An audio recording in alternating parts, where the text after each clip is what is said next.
राजेश शहर के बीचों-बीच एक छोटी सी किराने की दुकान चलाता था। दुकान ठीक-ठाक चल रही थी, लेकिन उसके मन ही मन में हमेशा एक लालच रहती थी। अगर थोड़ा चालाकी से कमाऊँ तो और पैसा कमा सकता हूँ। एक दिन शाम को एक बुजुर्ग औरत दुकान पर आई। उसके हाथ में कुछ पैसे थे। वह बोली, बेटा मुझे 2 किलो गेहूँ चाहिए, लेकिन पैसे पूरे नहीं हैं, बाकी कल दे दूँगी।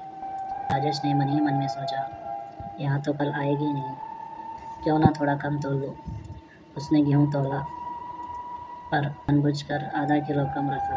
बूढ़ी औरत ने बिना ध्यान दिए पैकेट उठाया और बोली, भगवान तेरा भला करे बेटा। राजेश मुस्कुराया, लेकिन वहाँ मुस्कुरान ईमान की नहीं, चालाकी की थी। अगले ही दिन रात को उसकी दुकान में चोरी, सारा माल, पैसा और गला सब कुछ गायब हो गया। पुलिस आई, रिपोर्ट लिखी, पर कोई सुराग नहीं मिला।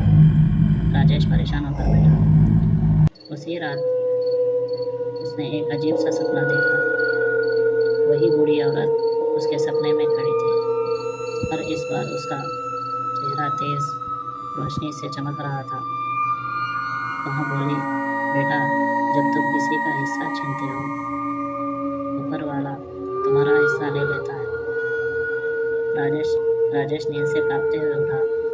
सुबह होते ही वह उस औरत के घर गया, पर वहाँ लोग ने बताया कि वह तो कुछ दिनों पहले ही गुजर गई थी।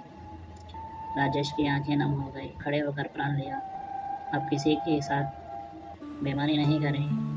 धीरे धीरे उसकी दुकान फिर से शुरू हो गई। इस बार सच्चाई और भरोसे के साथ लोग फिर से उसकी दुकान पर आने लगे। सब उसे ईमानदार राजेश कहने लगे। झूठ और लालच से जो भी मिलता है वह टिकता नहीं।